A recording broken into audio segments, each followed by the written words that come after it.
Muito bem, meus caros. Muito bem, muito bom dia. Eu espero que vocês estejam aí todos ótimos, né? E, bom, se você for de São Paulo, eu espero que você aproveite esse feriado aí alongadíssimo, né? Aproveite aí para ler, né?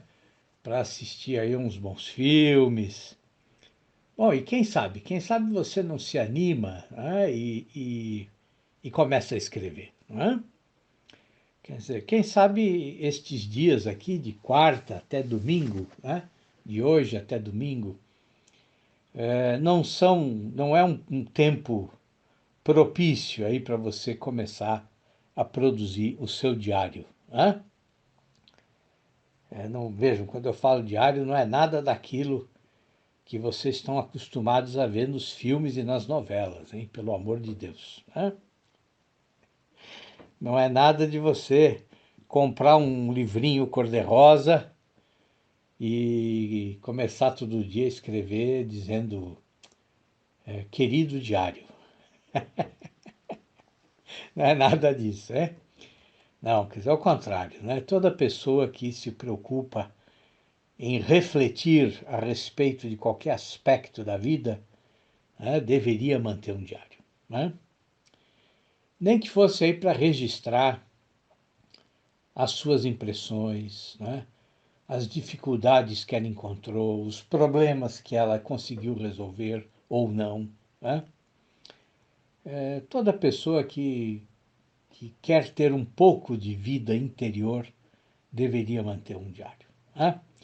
Se vocês forem lá no meu canal do YouTube, eu tenho lá um vídeo que é um dos vídeos mais acessados lá do canal, exatamente em que eu falo exatamente sobre isso, né? Falo dos motivos que todos nós temos para escrever os nossos diários, né?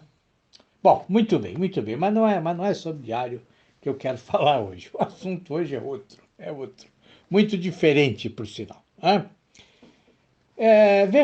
Vejam só. Se nós pensamos, né, na vida literária, né, quer dizer, se a gente pensa aí no trabalho do escritor, né, no trabalho do escritor aí de maneira geral, tá? Quer dizer, romancistas, poetas, ensaístas, cronistas, né? E podemos incluir aí também os colunistas da internet, os blogueiros, né? Os colunistas de jornais e revistas, né? Vamos enfiar todo mundo no mesmo saco, tá?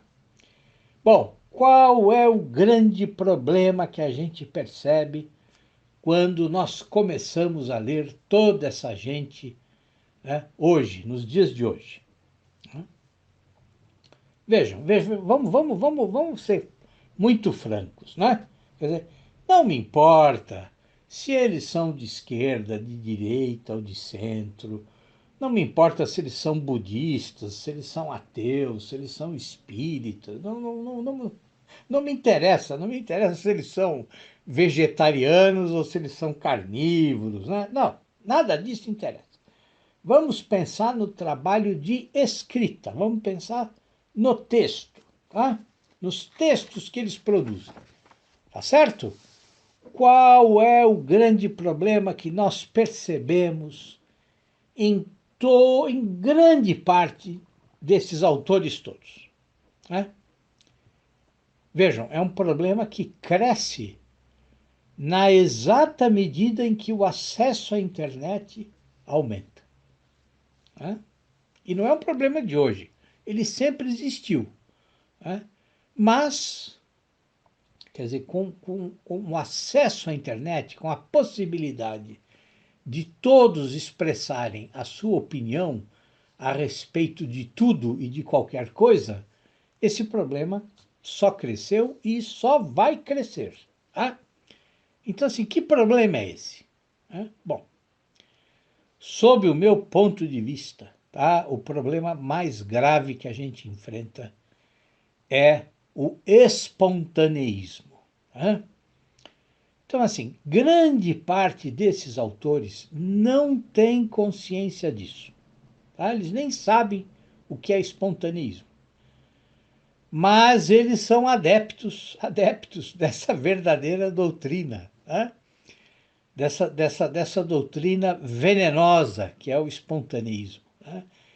E que faz com que eles acreditem que a escrita pode ser praticada de maneira aí espontânea, natural, sem nenhuma determinação prévia, sem nenhuma elaboração prévia. Né? É o que eu mais encontro hoje. Quer dizer, são as pessoas que acham que você pode passar a vida escrevendo, né? Que você pode se tornar escritor, graças aí a um poder mágico, né? Que surge aí como um dom divino, né? E que surge, claro, surge de maneira fugaz, né? Ou seja, ele surge e depois ele desaparece rapidamente, né? E esse dom, ele fica assim, ele se comporta como se ele fosse uma criança arisca, né? Uma, uma, uma, uma criança que não para de correr de um lado para o outro. É uma criança difícil de tratar. Então, o que acontece? Esses autores, né, esses adeptos do espontaneísmo, bom, eles estão sempre correndo atrás da escrita. Né? E correndo, e eles são como aqueles pais que ficam correndo atrás dos filhos e dizendo: "Oh, meu benzinho, por favor, se comporte. Ah, mamãe não gosta que você fique correndo assim de um lado para o outro." Sabe como é que é? Sabe esses pais? Né? Então eles ficam correndo atrás da escrita, suplicando, desesperados, que a escrita dê aí um pouquinho de atenção para eles. Né? Bom, e quando eles acham que eles descobriram a receita mágica, né? Quer dizer, de repente, sem o menor aviso, né? A escrita, a inspiração desaparece mais uma vez. Né? Então, assim, é por isso que 90% do que você encontra na internet, né, é só repetição. Né?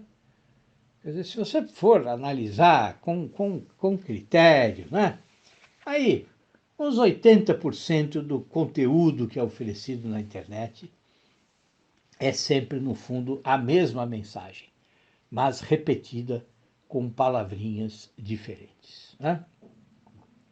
Então, a escrita, nestes tempos de internet, né, ela se tornou aí o paraíso, né, do espontaneísmo. Né?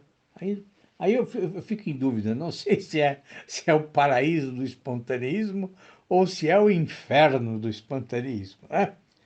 Mas vejam só, vejam que isso produz consequências tremendas para a nossa cultura. Tá? Quer dizer, o que é uma cultura baseada mais na aposta irracional no sucesso, né? Baseada aí nos golpes de sorte, nos golpes de efeito. Né? Quer dizer, o que significa para a cultura, né, uma escrita que confia muito mais no irracional ou no desprezo pelo exercício de raciocinar? Né? O que significa? Quer dizer, vejam, uma escrita desenvolvida nesses moldes, ela produz textos sem profundidade, produz textos sem solidez, né? que não podem oferecer nada de verdadeiramente substancial. Né? E você encontra isso todos os dias, todos os dias. Vocês não imaginam como é comum encontrar ou conversar com autores que nunca leram nada. Nunca leram nada. Tá? Então, assim, o sujeito se diz contista. Tá? Vamos dar um exemplo. Claro, não vou citar nomes aqui. Né? Bom, então você começa a conversar com ele, né? Quando ainda era possível você convidar alguém para tomar um café, né? Sem aí ter que usar máscaras e luvas, né? Naquele bom tempo em que a gente podia sentar na padaria, né? Para tomar um café e bater papo, né? Mas você marca um café com o cara, né? Lá na sua padaria. E aí, bom, ele diz que ele já tem 20 contos escritos, né? Ele já tem um livro publicado, ele quer publicar o livro. Bom, puxa vida, isso é uma ótima notícia, não é mesmo? É claro que sempre é uma boa notícia saber que alguém tem um livro pronto para ser publicado. Eu não tô sendo irônico, não. Né? Bom, mas aí, antes de você ler pelo menos um texto do nosso escritor, né? Bom, você conversa um pouco com ele, né? E vai tentando, então, descobrir qual é a formação literária dele. Né? Agora, vejam, quando eu digo formação literária, eu não, eu não me refiro a diplomas, tá? Não, eu não tô me referindo à faculdade de letras, eu não estou me referindo a cursos de extensão, tá? Ou qualquer coisa do gênero. Não, quando eu falo em formação literária, eu penso nos autores que ele efetivamente conhece, tá? Bom, mas aí você começa a conversar com o sujeito e aí você começa a conhecer os males do espontaneísmo, tá? Então, assim, o nosso amigo, sentado na nossa frente na padaria, bom, ele não leu nada, tá? Ou melhor, ele leu, tá? Então, assim, ele conhece dois contos do Machado de Assis, tá? Que ele foi obrigado a ler na escola. Ele também leu na escola umas crônicas lá do Drummond, né? Umas crônicas do Fernando Sabino ou do Rubem Braga, né? Leu também uns poeminhas do Gonçalves Dias e umas letras de música lá do Chico Buarque e do Caetano Veloso, né? E, bom, ele também ele leu os livros que o vestibular exige, tá? Ou seja, então, ele fatalmente conhece assim os dois livrinhos mais inúteis da literatura brasileira, né? Que são Iracema do Alencar e Capitães da Areia do Jorge Amado, tá? Então, ele conhece a cultura literária do nosso amigo se resume a isso. Mais nada, mais nada. Mas ele conversa com você se achando um escritor pronto, tá? Um escritor preparadíssimo. Ele fala como se ele dominasse a arte do conto, né? Como se escrever fosse um dom mágico, um dom que ele adquiriu aí, sei lá eu, né? por osmose, tá? Quer dizer, ele carregou aí alguns livros debaixo do braço durante umas semanas e absorveu tudo que estava lá, tá?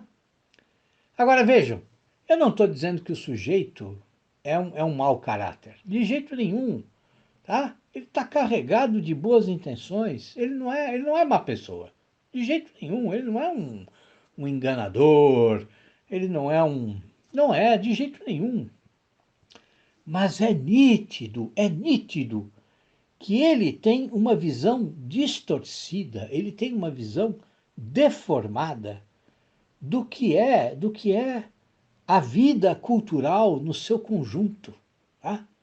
Quer dizer, cultura não no sentido de erudição, tá? mas no sentido de civilização. Tá? Ele tem também uma visão distorcida do que é a escrita, do que é o ato de criar literatura. Tá? E isso, vejam, isso não é culpa dele, isso é culpa da formação que ele teve. Tá? Quer dizer, é culpa desse espontaneísmo que penetrou em todas as camadas da vida cultural, né, no nosso país. Não sei como é que está lá fora, né? Acredito que em alguma medida esse problema deve existir. Mas aqui ele é muito presente, muito presente. Tá? Então você vai conversando com esse nosso amigo e você assim, ele não imagina, ele sequer imagina que no caso específico do conto, né, quando ele se propõe a escrever um conto, ele na verdade está aí iniciando um diálogo, né, com uma tradição antiquíssima, né, que remonta aí a séculos antes de Cristo. Quer dizer, ele não imagina que o conto é um dos gêneros mais variados e talvez o gênero literário mais indefinível que existe. Né? Quer dizer, ele sequer está interessado em conhecer pelo menos uma dúzia de bons contistas, tá? De contistas aí absolutamente geniais, que deixaram a obra vasta, né? que experimentaram estilos e linguagens extremamente diferentes e igualmente eficazes. Né? Não, nada disso. Ele tá completamente desligado, completamente apartado de todo o amplo universo do conto e da literatura. Tá? E vejam, eu não estou dizendo que o nosso amigo precisava estudar teoria literária, tá? Não, não, não, não, não é isso, não é isso, tá? Bom, seria bom, bom, tudo é bom, tá? Mas vejam, eu já ficaria feliz se ele pelo menos tivesse lido grandes contistas, né? Se ele tivesse uma leitura realmente variada, né? E se ele percebesse que a escrita é muito maior do que ele. Né? Eu já ficaria feliz se ele pelo menos intuísse, né, graças à leitura, que há enormes diferenças, por exemplo, né, estruturais, né, entre um conto e um romance. Né? Eu já ficaria feliz se ele percebesse que a literatura transcende em muito, né, o pequeno, quer dizer, o microscópico universo em que ele vive. Né? Quer dizer, se ele entendesse que produzir literatura significa dialogar com uma vasta e diversificada tradição. Tá? Mas ele não percebe nada disso. Né? Nada disso. E ele realmente ele vê a si mesmo como se ele estivesse fora, como se ele fosse independente de todas essas relações culturais, né? Como se ele vivesse desligado delas. Né? Então vejam, meus caros, é claro que todos nós podemos escrever sem ler os grandes escritores. Claro, se você é alfabetizado, domina aí né, as regras básicas da gramática, bom, você pode escrever. Ninguém vai te impedir nunca. Tá? E você pode também expressar a sua opinião sem se preocupar em, em embasar, né, as suas ideias, em dar consistência aos seus argumentos. Claro que você também é livre para isso. Né?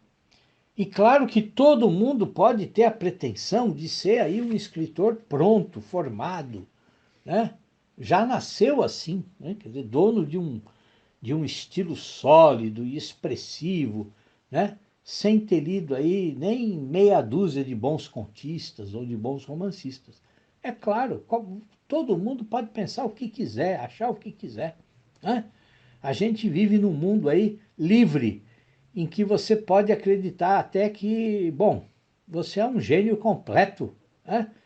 E que tudo que foi escrito antes de você serve só aí como capacho para você limpar os pés, tá? Agora, É assim, entre você acreditar nisso e isso ser realmente verdade, né? Bom, aí há uma longa distância, né?